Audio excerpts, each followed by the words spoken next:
इल्लल्लाह वहदहू ला शरीका लह व अशहदु अन्ना मुहम्मदन अब्दुहू व रसूलुहु अम्मा बाद अऊज़ु बिल्लाहि मिनश शैतानिर रजीम बिस्मिल्लाहिर रहमानिर रहीम वमन यत्तक़िल्लाह यजअल लहू मख़रजा व यरज़ुक़हु मिन हैथु ला यहतसिब।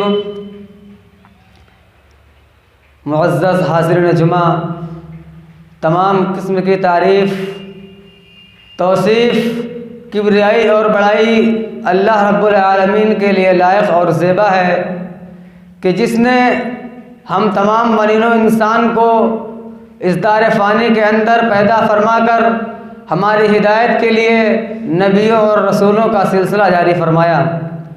बादहू दुरूद व सलाम नाज़िल हों तमाम नबियों और रसूलों पर, खुसूसन हमारे नबी जनाब मुहम्मद रसूलुल्लाह सल्लल्लाहु अलैहि वसल्लम पर। अल्लाहुम्मा सल्ली अलैहि अल्लाहुम्मा बारिक अलैहि। हाज़रीन, अल्लाह रब्बुल आलमीन ने हमें इस दार फ़ानी के अंदर पैदा फरमाया है। अल्लाह रब्बुल आलमीन ने हमें इस दुनिया में भेजा है तो हमारे ऊपर कुछ ज़िम्मेदारियाँ भी अल्लाह रब्बुल आलमीन ने डाली हैं, जिनको हमें अपनी ज़िम्मेदारी समझते हुए उनको अपनाना है और अल्लाह की दी हुई ज़िम्मेदारी को अल्लाह के बतलाए हुए तरीक़े से उसको अदा करना है। आज का खुतबा जिस उन्वान पर है उसका नाम है रिज़्क़ में बरकत की कुंजियाँ, या यूँ कह लिया जाए कि रिज़्क़ में बरकत कैसे हासिल होगी, बरकत आएगी उसके क्या असबाब होंगे। आज आप जब अपने माशरे को देखते हैं तो इस किस्म के तमाम अफराद आपको मिलेंगे जो इसको लेकर के परेशान हैं कि हमारा काम तो ठीक है, कारोबार तो ठीक है, बिजनेस भी चल रहा है, पैसा भी आ रहा है, लेकिन बहुत सारी परेशानियां हैं, बीमारी पीछा नहीं छोड़ रही है, दिल को सुकून नहीं मिल रहा है, चैन एक जो अल्लाह की नेमत है वो इंसान को मैसर नहीं है, वो फराहम नहीं है। इसकी वजह क्या है, इसका सबब क्या है? हर इंसान परेशान है, हर इंसान कश्मकश में है। जिसके पास दौलत है वो भी रोता है, जिसके पास नहीं है वो भी परेशान है। हालांकि इसकी वजह क्या है? कभी महसूस किया है? नहीं। आज मुआशरे का हर इंसान बरकत को लेकर परेशान है, लेकिन यहाँ पर यह बात समझ लेना निहायत ही ज़रूरी है कि बरकत का माना या बरकत का मतलब सिर्फ ये नहीं है कि जो इंसान ज़्यादा माल इकट्ठा कर ले या जिसके पास दौलत ज़्यादा हो जाए उसकी बरकत है। ऐसा हरगिज़ नहीं है। बहुत सारे नेक और सालिह लोग जिनके पास दौलत तो नहीं है, जिनके पास पैसा तो नहीं है, लेकिन अल्लाह ने उनकी रिज़्क़ में बरकत दी है, उनकी रोज़ी में बरकत डाल दी है। तो किसी के पास माल ज़्यादा होना इस बात की दलील नहीं है कि हकीकत में वो अल्लाह के करीब है, अल्लाह उससे मोहब्बत करता है। अगर आप ये तसव्वुर करेंगे तो आप फ़िरऔन को किस लाइन में खड़ा करेंगे, आप शद्दाद को किस लाइन में खड़ा करेंगे, आप नमरूद को किस लाइन में खड़ा करेंगे, आप कारून को कहाँ ले जाएंगे?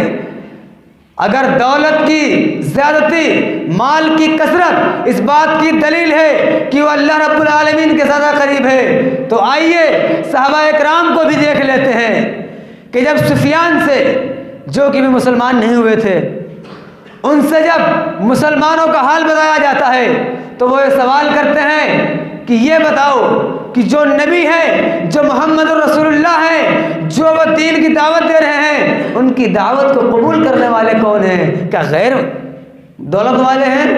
क्या मालदार लोग हैं? तो जवाब यही मिलता है कि जो इस्लाम को कबूल कर रहे हैं, जो इस्लाम को अपनाने में अव्वल सफ में खड़े हुए हैं, वो हकीकत में दरअसल गरीब हैं। वो असल में उनके पास माल की कमी है। तो माल की ज़्यादती इस बात की दलील हरगिज़ नहीं है कि वो अल्लाह के करीब है। लेकिन अब एक सवाल और आता है कि ये बरकत आती कहाँ से है, इसको लाया कहाँ से जाए, और बरकत लाने के लिए हमें क्या करना पड़ेगा। ये चीज़ हमें कुरान और अहादीस, रसूल अकरम सल्लल्लाहु अलैहि वसल्लम के फरामीन, सहाबा इकराम के मनहज हमें वो बतलाएंगे। हम अगर चाहते हैं कि हमारी ज़िंदगी में बरकत आए, हमारी दौलत में बरकत नाज़िल और हम सुकून की ज़िंदगी गुजारें, तो आइए देखते हैं कि नूह अलैहिस्सलाम ने अपनी कौम से क्या कहा था। वो अपनी कौम से परेशान होकर, उनकी नाफरमानियाँ इतनी बढ़ चुकी थी, तो उन्होंने कहा, जब कहसारी वगैरह का मौका आया, गुर्बत का हाल आया, तब कहा फ़क़ुल्तु इस्तग़फ़िरू रब्बकुम इन्नहु कान गफ़्फ़ारा युरसिलिस समाअ अलैकुम मिदरारा व युमदिदकुम बिअमवालिन व बनीन व यजअल लकुम जन्नातिन व यजअल लकुम अनहारा। नूह अलैहिस्सलाम ने अपनी कौम से कहा, आप तफसीर में पढ़िए, पता लगेगा। तुम अपने रब से इस्तग़फ़ार करो, तौबा करो, क्योंकि वही सबसे ज़्यादा बख्शने वाला है, सबसे ज़्यादा माफ़ करने वाला है। वो गफूरुर रहीम है, वो मालिक यौमिद्दीन है।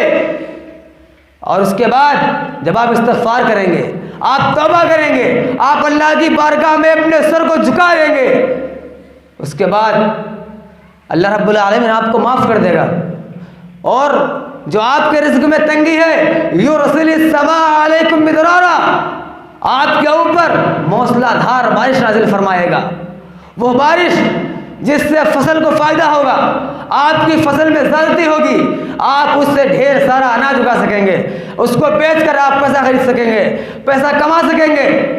उसके बाद क्या होगा, जब आपके पास दौलत आएगी, और यही नहीं कि सिर्फ अल्लाह रब्बुल आलमीन ने इस्तग़फ़ार करने से आपको दौलत दे दी, नहीं, उसके बाद आपको औलाद भी देगा, आपको औलाद भी देगा, और आपके लिए जन्नतें बनाएगा, और आपके लिए नहरों को भी जारी कर देगा।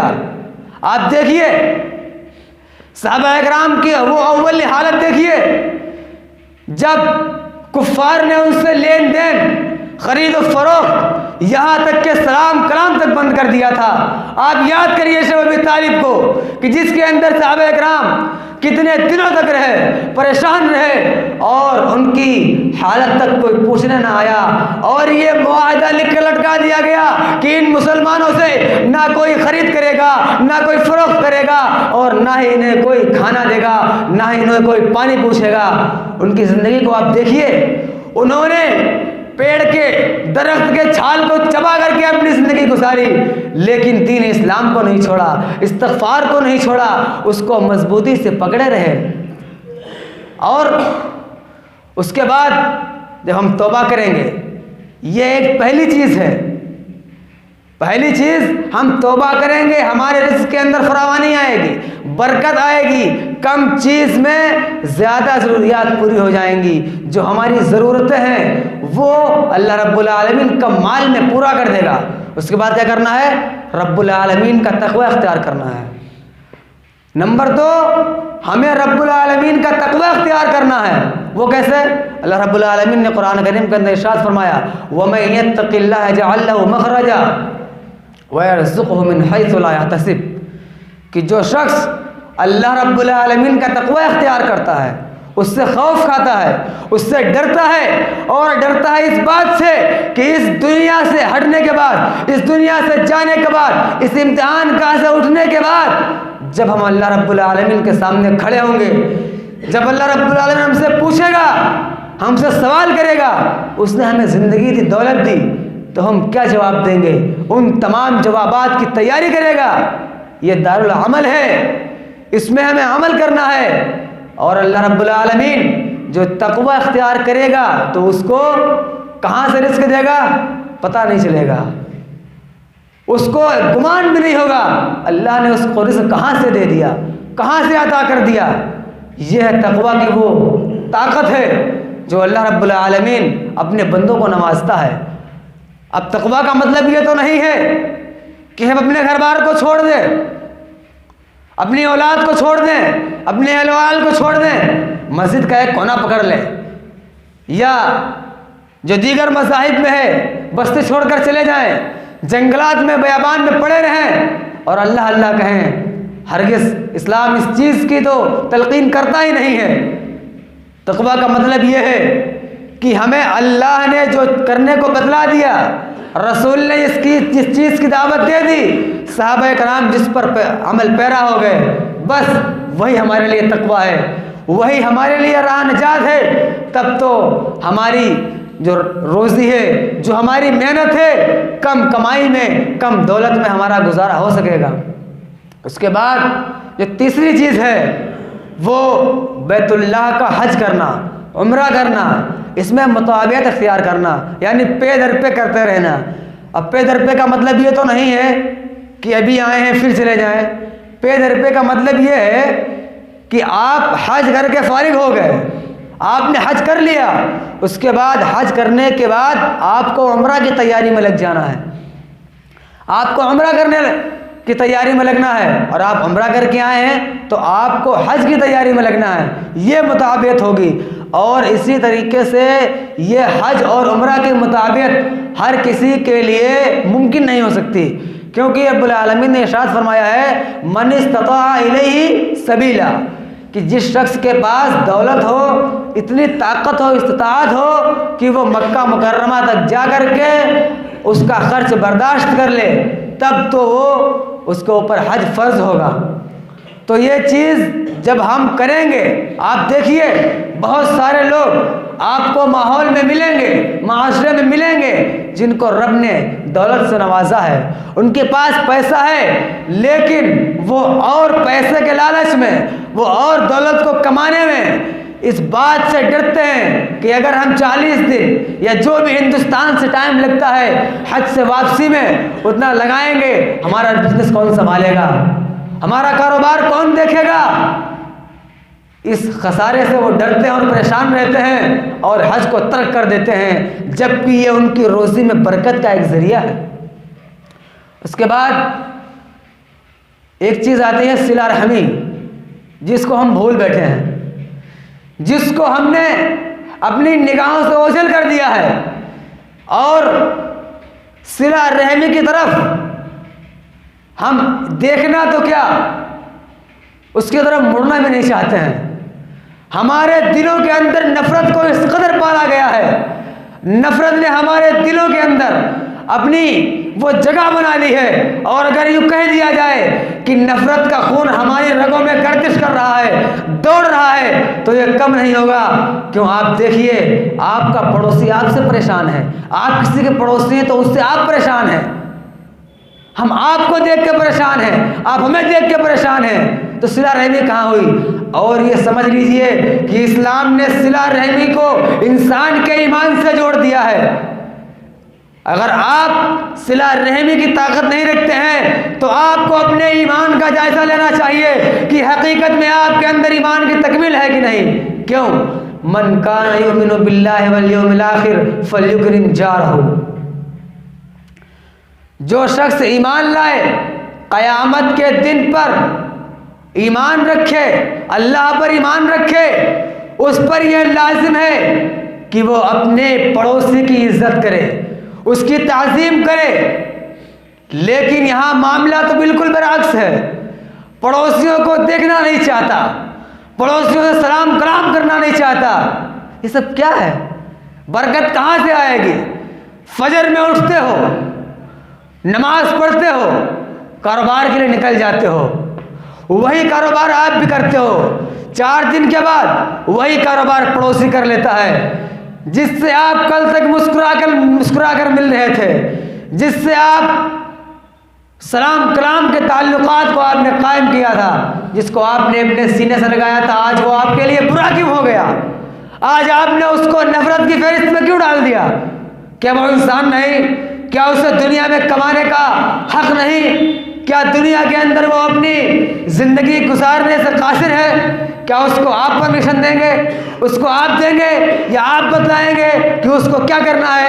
ये नफ़रत है और रसूल ने इसको ख़त्म किया है। अल्लाह के रसूल ने इसको ख़त्म किया है। एक मुसलमान गैरों के साथ, अल्लाह ने गैरों के साथ रसूल का वो रवैया रहा है।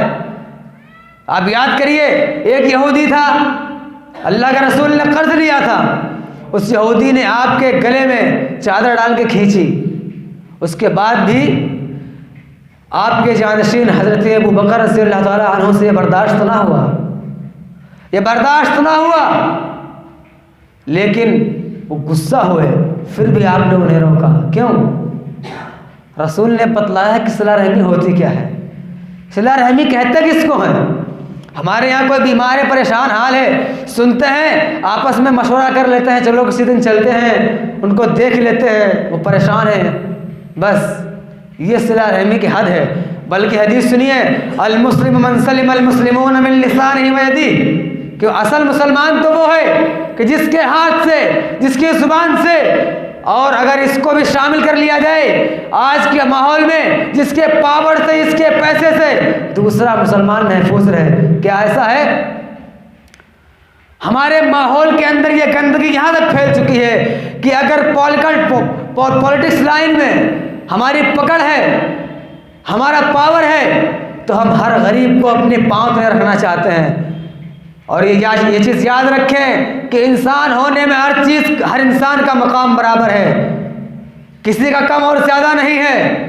अल्लाह ने और रसूल ने इंसानियत का जो दर्स दिया है, देखिए रसूल अकरम सल्लल्लाहु अलैहि वसल्लम ने कि इंसानियत का दर्स कैसे दिया है कि एक मुसलमान की ज़ुबान से भी दूसरे मुसलमान को तकलीफ़ ना हो। और रिज़्क़ की कुंजियों में जो एक चीज़ और आती है वो है अल्लाह की इबादत, अल्लाह की इबादत करना। और इबादत ऐसे वैसे नहीं कि जैसे चाहा वैसे कर लिया, जैसे चाहा वैसे रुकू, जैसे चाहा वैसे सदका, जैसे चाहा वैसे खैरात, जैसे चाहा वैसे हज, नहीं। रसूल ने फरमाया है हमारी इबादत में रसूल की इताअत ज़रूरी है, और रसूल की इताअत के साथ साथ सहाबा का मनहज भी। हमने अल्लाह की और रसूल की इताअत तो कर ली, अगर हमने सहाबा कराम के मनहज को छोड़ दिया तो काबे के रब की कसम हम सजदे में पड़े रहेंगे, मस्जिद के अंदर सजदा करते रहेंगे, हमारी कमर कमान की तरह टेढ़ी हो जाएगी, हमारे माथे पे सजदे के निशान तो बन जाएंगे। लेकिन अगर हमने मनहज सहाबा को नहीं अपनाया तो हमारी इबादत कबूल नहीं होगी। क्यों? क्योंकि वही इलाही के सबसे पहले मुखातब सहाबा कराम ही हैं। इबादत कैसी? नबी करीम सल्लल्लाहु अलैहि वसल्लम ने इरशाद फरमाया अन तअबुदल्लाह कअन्नका तराह, जब तुम इबादत करो तो दिल के अंदर ये तसव्वुर करो कि तुम अल्लाह को देख रहे हो, और अगर ये तसव्वुर न कर सको तो ये तो लाजिम है कि ये तसव्वुर करो कि अल्लाह रब्बुल आलमीन तुम्हें देख रहा है। यह है इबादत। लेकिन अफसोस इबादत ऐसी होने लगी है कि एक इंसान अपनी ज़रूरियात से फारिग नहीं हो पाता है। जो 2-4 मिनट की इंसान छत से नीचे उतरता है और नीचे वाले की नमाज मुकम्मल हो जाती है, सूरह फातिहा एक सांस में मुकम्मल हो जाती है, 4 रकात नमाज 3 मिनट में ख़त्म, 3 मिनट में सलाम फेर दिया जाता है। यह नमाज हमारे मुंह पर मार दी जाएगी। हमारी नमाजों के अंदर और हमारी इबादतों के अंदर, इबादत सिर्फ नमाज नहीं है, सदका वो भी इबादत है। किसी गरीब को अल्लाह के लिए सहारा देना वो भी इबादत है, सदका देते हैं। आज माहौल में देखिए रियाकारी कितनी बढ़ चुकी है। किसी गरीब को दे रहे हैं, परेशान है, और उसके साथ साथ हमारा एक कैमरामैन भी चल रहा है, फ़ोटो भी खींच रहा है, और कल फ्रंट पेज पे वो फ़ोटो आएगी कि फ़लाँ साहब ने गरीबों को पैसा बांटा, फ़लाँ साहब ने अनाज बांटा। क्या ये हमारा तकवा है? ये तकवे के मुनाफी है, ये तकवे से बिल्कुल भी मैच नहीं करता। जब ये चीज़ें हमारे अंदर दाखिल हो जाएंगी तो ये समझ लीजिए कि बरकत भी हमारे अंदर से ख़त्म हो जाएगी। कहाँ से आएगी बरकत? जब हमने बरकत की नुज़ूल का रास्ता ही काट दिया, हमने बीच में खंदक खोद दी, बीच में हमने गड्ढा खोद दिया, उसका रास्ता बंद कर दिया, हमने अल्लाह के तक़वे को अपने जहन से निकाल दिया, अल्लाह की इबादत को हमने बाला ताक रख के खाना पूरी करना शुरू कर दिया और इस्तग़फ़ार को हमने भुला दिया, अपनी ज़िंदगी से निकाल दिया, तो यकीन जानिए अल्लाह रब्बुल आलमीन ने बरकत को भी हमारी ज़िंदगी से निकाल देगा। वो निकाल दिया, बरकत आने वाली नहीं है, क्योंकि जब आप अल्लाह को भूल गए तो अल्लाह को भी अब तुम्हारी कोई फिक्र नहीं है। क्यों? लेकिन फिर भी अल्लाह रब्बुल आलमीन बारहा कहता है कि गफूरुर रहीम है, अल्लाह गफूरुर रहीम है और उसके साथ साथ वो मालिक यौमिद्दीन भी है। अगर वो आपके गुनाह को माफ़ करता है, आप ऐसी तौबा करते हैं कि दोबारा आप वो गुनाह ना करें, तन्हाई में भी आप उस गुनाह से बचते रहें, तो यकीन जानिए अल्लाह गफूरुर रहीम है। लेकिन अगर आपने ऐसा ना किया तो ये भी समझ लीजिए कि वो मालिक यौमिद्दीन के है, कि साथ साथ गफ़ार होने के साथ साथ वो क़हार भी है। आपने तौबा ना की तो मालिक यौमिद्दीन के सिलसिले में आप समझ लीजिए कि कल क़यामत के दिन जब आप खड़े होंगे और अल्लाह रब्बुल आलमीन की तरफ से ये आवाज़ लगाई जाएगी, वम्ताज़ुल यौमा अय्युहल मुजरिमून, कि ऐ मुजरिमों सफ़ लगाकर खड़े हो जाओ, लाइनों में खड़े हो जाओ, तो उन्हीं सफ़ में हमारी भी गिनती हो जाएगी। तो तौबा ये हमें पकड़ना है और ख़ुद हदीस शरीफ हमें बतलाती है कि हम इब्ने आदम हैं, हमसे गलती होगी, भूल होगी, गुनाह होगा, लेकिन अल्लाह को वो गुनहगार भी पसंद है, तौबा करते हैं। वो खैरुल ख़त्ताईन तव्वाबून, वो गुनहगार जो रब्बे कायनात को अपना खालिक मानते हुए, गफूरुर रहीम मानते हुए अपने गुनाहों की तौबा करते हैं, तो अल्लाह उनको बख्श देता है, उनको माफ़ कर देता है। जब ये तमाम चीज़ें हमारे अंदर रहेंगी, और इतना ही नहीं, अल्लाह ने जो हमें माल दिया है उसको खर्च करना है, और उनको उन लोगों पर भी खर्च करना है जो अल्लाह के दीन में लगे हुए हैं, वो तालिबे इल्म हैं या मुअल्लिम हैं या फिर दीन का कोई ऐसा काम कर रहे हैं जिसको सहाबा कराम ने किया, जिसकी तालीम रसूल ने दी, या जिससे उम्मत मुस्लिमा को एक फ़ायदा मिलेगा। यह है असल चीज़। जैसे लिलफ़ुक़राइल्लज़ीना हुसिरू फ़ी सबीलिल्लाह ला यस्ततीऊना ज़रबन फ़िल अर्ज़ यहसबुहुमुल जाहिलु अग़निय्या मिनत तअफ़्फ़ुफ़ तारिफ़ुहुम बिसीमाहुम, कि आप अपने माल को उन लोगों पर खर्च करें जो अल्लाह की राह में बंद कर दिए गए हैं या जो अल्लाह की राह में लगे हुए हों, लेकिन वो अपने अंदर शर्म महसूस करते हैं, उनके अंदर खुददारी का तकाजा पाया जाता है, वो आपसे सवाल नहीं करते हैं, तो आप उनकी निशानियों से उनको पहचानें और उन तक अपने माल को पहुँचाएँ। जब आप इन तमाम चीज़ों को अपनी ज़िंदगी के अंदर अपनाएंगे, आप अपनी ज़िंदगी को, इस्लाह अमल को, इस ज़िंदगी को आप जब वो नमूना देंगे जो नमूना इस्लाम ने आपको दिया है, तो यकीनन आपकी कम माल में, कम कमाई में अल्लाह रब्बुल आलमीन बरकत डालेगा। अल्लाह रब्बुल आलमीन आपकी तमाम परेशानियों को आसान फरमा देगा और आपकी ज़िंदगी तमाम परेशानियों से हटकर एक खुशगवार और एक खुशहाल और अच्छे और एक ईमानदार इंसान की ज़िंदगी की तरह आपकी ज़िंदगी गुजरेगी, और आप एक पुरसुकून माहौल में, जिस तरह एक इंसान सुकून चाहता है, आपको वो सुकून मिलेगा।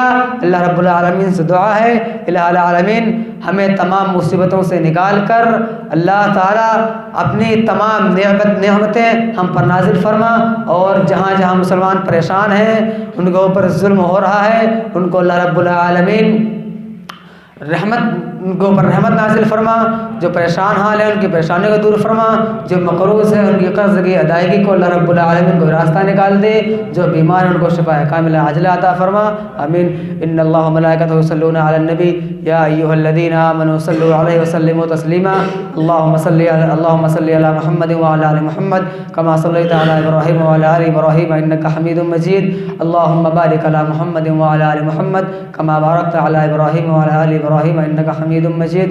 इबादल्लाह रहिमकुमुल्लाह, इन्नल्लाह यअमुरु बिल अदलि वल इहसान व ईताइ ज़िल कुर्बा व यनहा अनिल फ़हशाइ वल मुनकरि वल बग़ि यዒज़ुकुम लअल्लकुम तज़क्करून व लज़िक्रुल्लाहि तआला अज़्ज़ व जल्ल व अतम्मु अकबर वल्लाहु यअलमु मा तस्नऊन।